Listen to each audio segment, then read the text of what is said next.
Hello, this is Jen from Fiberspace. Today I'm going to show you how to do a long tail cast on.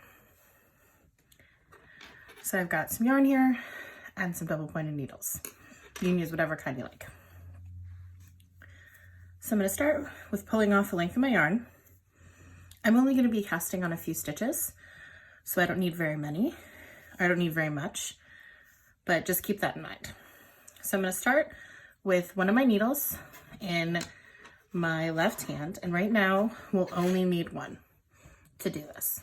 Okay, my needle in my left hand, and I'm going to take my yarn, double it over on itself, and I'm going to create a loop.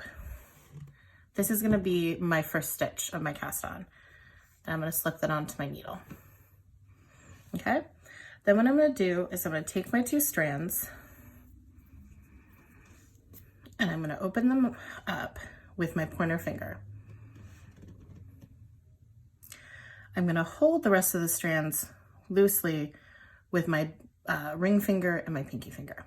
Okay, then what I'm going to do is take my pointer finger, which is already through my thumb, and I'm going to open up these strands. All right, so I've sort of created like a slingshot here. So I've got my pointer finger on my left hand, which is holding the needle, holding that first loop that I put over the needle in place. All right, now I'm going to start creating my long tail cast on. First step I'm going to do is take my needle in my left hand, and I'm going to go towards my thumb, and I'm going to go over and under that stitch, the yarn that's on the side of my thumb. I'll show you again. So I'm going to go down over this yarn, and then I'm going to go under. I don't want to touch the yarn coming off the other side of my thumb. Okay, then what I'm going to do is the yarn that's over my pointer finger, so over here on my right hand, I'm going to go over it and under it. Okay, now this is the last step. This can get a little tricky. What I'm going to do is take the yarn on my thumb and I'm going to throw it over the needle. I'm going to drop the yarn off my thumb and I'm going to pull the yarn snug up onto the needle. Well, not snug, we want to leave some room. Ideally, these stitches should be able to move around on your needles.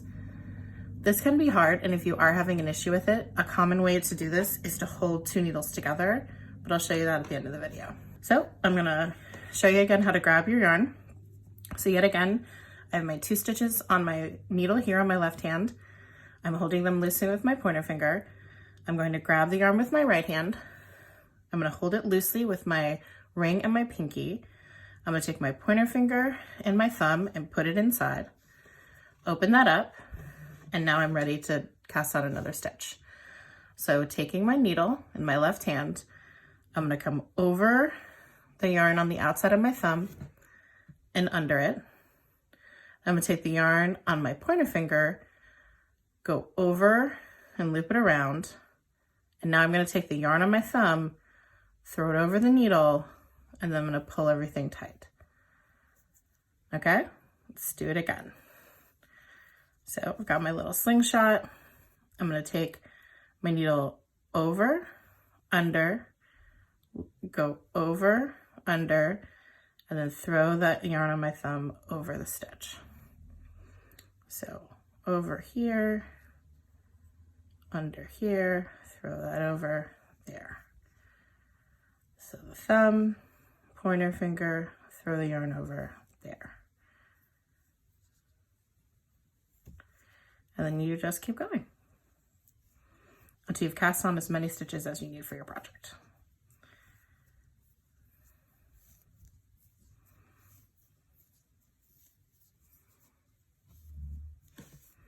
And there you go. It's long tail cast on. Like I mentioned at the beginning, if your cast on is really tight, a way you can make it a little bit looser is either size up a needle that's recommended for your pattern, so 1 or 2 sizes, or another way you can do it if you're really tight, you can cast on over 2 needles. So the way you do that is you just act like this is 1 needle. I'll show you. So I'm starting here, so I've got my loop with my 2 threads. I put them over together, and then I just do the long tail cast on just like I would normally. I'm just holding them in tandem. The one thing you just want to be careful of is that you don't end up slipping are catching the yarn in between the two needles, like that. But it should work out just the same.